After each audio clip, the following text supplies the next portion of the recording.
Bonsoir à vous tous, merci d'être avec nous. C'est le programme du soir sur New World Info. On va évoquer ce vendredi l'Algérie avec cette question. Quel scénario après Bouteflika? On en parle avec Mamadou Diouf, notre éditorialiste. Bonsoir Mamadou Diouf. Bonsoir Samuel. Depuis le mardi dernier, Abdelaziz Bouteflika n'est plus le président de l'Algérie. Il a rendu sa démission au Conseil constitutionnel. À l'heure où nous parlons, l'Algérie n'a pas encore un nouveau président. La rue, de son côté, ne décolère pas. Elle n'accepte pas la solution constitutionnelle qui devait être le remplacement d'Abdelaziz Bouteflika par le président du Conseil constitutionnel pour 90 jours et l'organisation des élections. Mamadou Diouf, pourquoi ça prend d'abord du temps pour enclencher la solution constitutionnelle?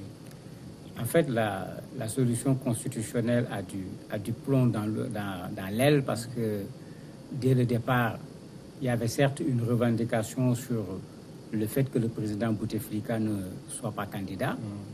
Mais comme on dit, l'appétit venant en mangeant, actuellement, les revendications des populations dépassent très largement les premières revendications.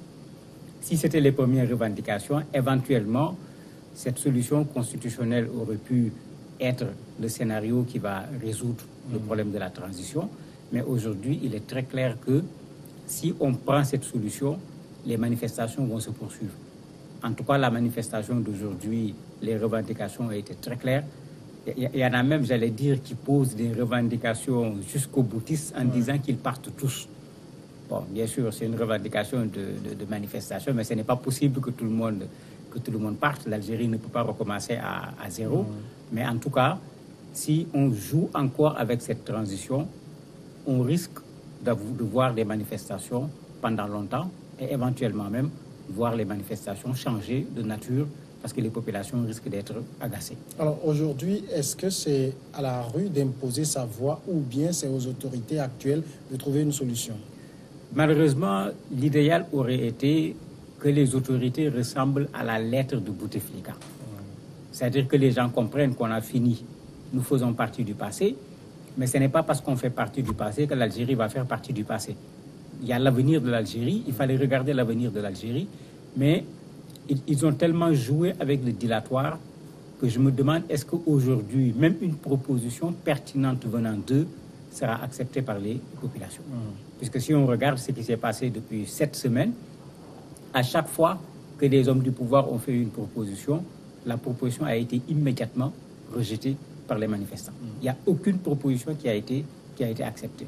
Même la démission de Bouteflika est interprétée comme quelqu'un qui ne voulait pas être humilié d'un point de vue médical, qu'on envoie des spécialistes venir constater sa maladie, ou bien il ne voulait pas se faire déposer par l'armée, donc il a un peu pris le devant pour cela. Donc, au niveau du pouvoir, on ne s'attend pas véritablement à une proposition. Le problème, c'est que quand on enlève le pouvoir, il reste quoi? Il n'y a rien d'autre comme institution forte. Si c'est de l'armée, et dans les revendications des populations, l'armée est considérée comme faisant partie du système. Et c'est ça qui bloque actuellement parce que si on dit à l'armée dégage, on dit à l'ancien pouvoir dégage, on met en place quoi? Et qui va être l'arbitre de ce qui va être mis en place?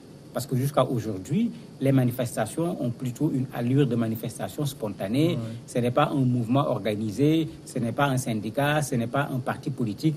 Donc en réalité, il n'y a pas véritablement un interlocuteur en tant que tel, encore moins des propositions venant des manifestants disant voilà ce que nous voulons, ce qui rend encore beaucoup plus difficile de trouver une solution à la crise actuelle. À l'heure où nous parlons, qui dirige l'Algérie? Moi, je me dis que c'est l'armée qui dirige l'Algérie. Parce que quand on regarde ce qui s'est passé, c'est l'armée qui, à la limite, progressivement, a amené le président de la République vers la sortie, bien sûr, en suivant les manifestants. Parce que ce n'est pas l'initiative de l'armée quand même, c'est l'initiative des populations.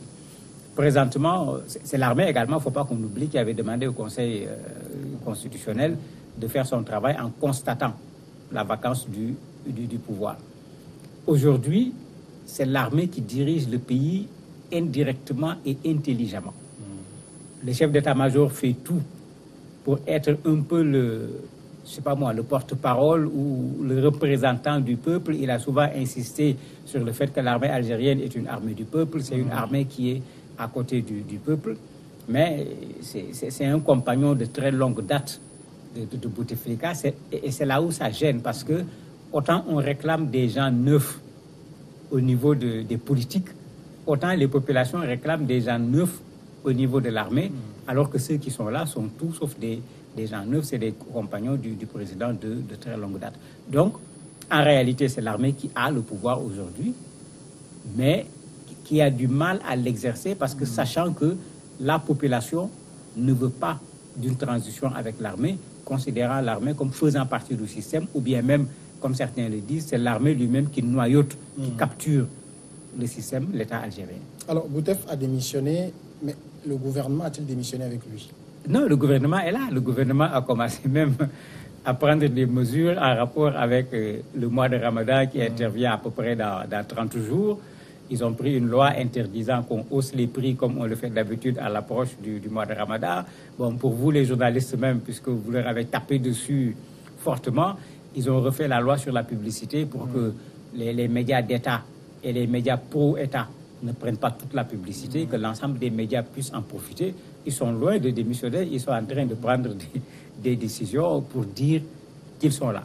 Alors, le Conseil constitutionnel, en tout cas, devrait normalement se réunir, entériner la démission de Bouteflika et mettre en place la suite. Pourquoi ça prend du temps? Ça prend du temps parce que les populations ont devancé le Conseil constitutionnel, puisque tout le monde sait ce qui doit être fait. Il faut une transition de 90 jours, il faut organiser des élections. Il y a deux problèmes qui se posent. Le premier problème, c'est que dans cette transition, on sait déjà qui sera le président de l'Algérie pendant cette transition. Les populations n'en veulent pas. Certains journalistes algériens même disent on est déjà dans une certaine transition, il faut anticiper une deuxième transition. Celui que la Constitution dit que c'est lui le président, on lui demande de démissionner. C'est-à-dire pour embrouiller encore cette démarche. L'autre élément qui pose problème, pratiquement tous les Algériens sont d'accord sur le fait qu'il faut aller à une deuxième république. Une constituante ou bien une conférence nationale, parce que les gens ne font pas la même proposition. Est-ce qu'on peut faire une constituante ou une conférence nationale sur 90 jours et organiser les élections dans les 90 jours? D'autant plus qu'en Algérie, il y a également la question du parrainage et il y a des délais constitutionnels qui font que si on veut faire la transition dont parle la population, il est impossible de faire cette transition dans les 90 jours.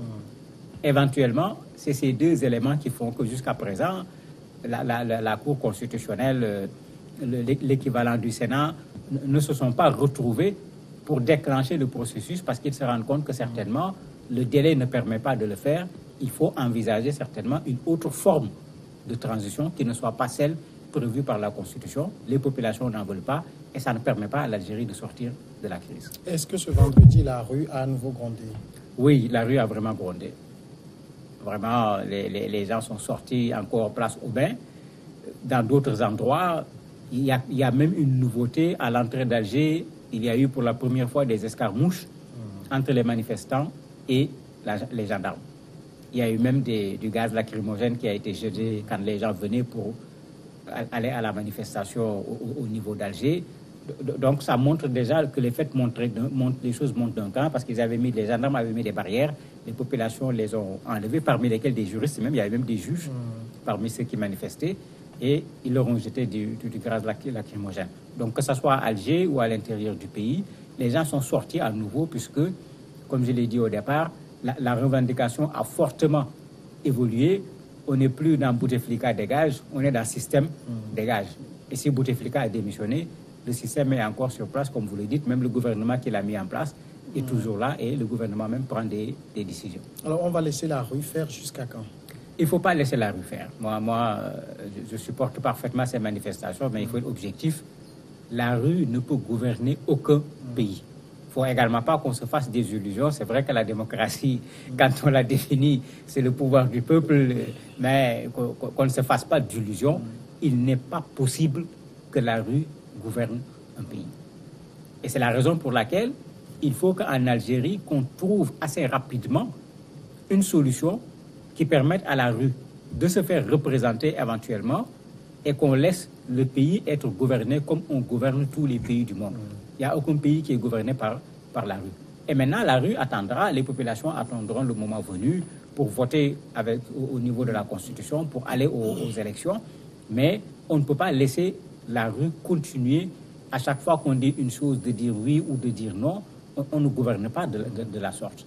Mais malheureusement, cette rue mène actuellement la danse. L'armée joue un peu le rôle d'arbitre de façon paradoxale parce qu'eux aussi font partie du système, mais il n'y a rien d'autre en dehors de l'armée pour jouer ce rôle d'arbitre. Donc, à mon avis, il faut trouver déjà quelque chose qu'on enclenche et qu'on cesse d'être dans cette proposition rejet de la rue, marche le vendredi. L'Algérie risque d'être aux arrêts si on continue comme ça. Et après, c'est ces mêmes populations qui marchent qui vont en subir les conséquences. Parce que si l'économie ne marche pas, les conséquences seront subies par les populations. Maintenant, est-ce que le scénario prévu par la Constitution en l'espèce est le meilleur? Je ne crois pas du tout. Je ne crois pas du tout. Je crois que le meilleur scénario actuellement, c'est de trouver une personnalité neutre. Comment la trouver, ça va être un problème parce que la neutralité est un problème. Mais il vaut mieux trouver au moins une personnalité consensuelle qui sera à la tête de l'État comme un président de façon transitoire et qui ne sera pas candidat aux prochaines élections. La deuxième chose, il faut mettre en place cette constituante ou cette conférence nationale dont on parle, créer une nouvelle constitution, parce que la constitution algérienne, quand même, quoi qu'on dise, ça ne tient plus la route. Après cette constitution, aller dans le sens d'organiser des élections. Je me dis que c'est ça actuellement qui peut être une solution que tout le monde va pouvoir accepter, que la rue également diminue un peu son jusqu'au-boutisme en ne demandant pas que tout le système soit écarté, parce que même pour mener à bien ce processus, on aura besoin en partie de quelques éléments du système, puisque c'est eux qui maîtrisent les rouages de l'État. Alors maintenant, la rue ne fait ni confiance à l'armée, ni confiance à ceux qui sont autour de Bouteflika et qui doivent assurer la continuité, mais elle ne propose concrètement rien non plus. Mais c'est toute la difficulté quand c'est la rue qui veut gouverner. À un certain moment, les gens avaient commencé à parler d'un avocat, Moustapha Bouchachi, qui est également un défenseur des droits de l'homme, qui s'est vraiment distingué dans la mobilisation des gens, dans les manifestations, etc. Parce que quand on a fait à la rue ce reproche, vous ne proposez pas une alternative, vous ne proposez même pas un nom. Vous dites on veut que le système bouge. On est d'accord, vous allez démettre. Mais après avoir démis, il faut installer autre chose. Vous proposez quoi? Les gens avaient commencé à proposer le nom de Moustapha Bouchachi, mais très rapidement, lui-même, il a dit qu'il n'est pas preneur, il n'est pas intéressé. Et il a rappelé que ce qui fait la force de la rue aujourd'hui, c'est le fait qu'il n'y ait pas une organisation qui dirige, c'est le fait qu'il n'y ait pas de leader. Donc lui, en tant que partisan des manifestants, il croit que la situation actuelle est la meilleure où les gens s'adressent directement à la rue. Mais comme j'ai dit, on ne peut pas s'adresser éternellement à la rue. Il faut qu'on mette en place quelque chose qui permette à l'Algérie d'avoir une transition d'abord et de redevenir une république normale ensuite. On est sûr que l'armée va garder le calme qu'elle a gardé jusque-là, observer la situation? On le souhaite. Sûr, c'est très compliqué. On le souhaite parce que c'est mieux pour l'Algérie, c'est mieux également pour tout le monde de façon générale. Mais il ne faut pas qu'on oublie que dans le principe, l'armée n'est pas habilitée à venir faire la transition. Bien que, puisqu'on parle de scénario, un des scénarios que personne ne souhaite, c'est cela. C'est que l'armée constate qu'il y a du désordre, que rien n'est fait, qu'on mette en place, comme on l'a vu plusieurs fois en Afrique au moment des coups d'État, un comité national de redressement, ou je ne sais pas quelle formule ils vont utiliser, pour soi-disant organiser une transition et remettre le pouvoir aux civils, bien que très souvent, le pouvoir n'a pas été remis aux civils. Donc c'est malheureusement un des scénarios possibles si la rue continue à gronder et qu'on ne parvient pas avec le système à trouver un compromis. Mamadou Diouf, merci d'avoir répondu à nos questions. C'est moi qui vous remercie. On va observer la pause et on revient après avec l'invité sport.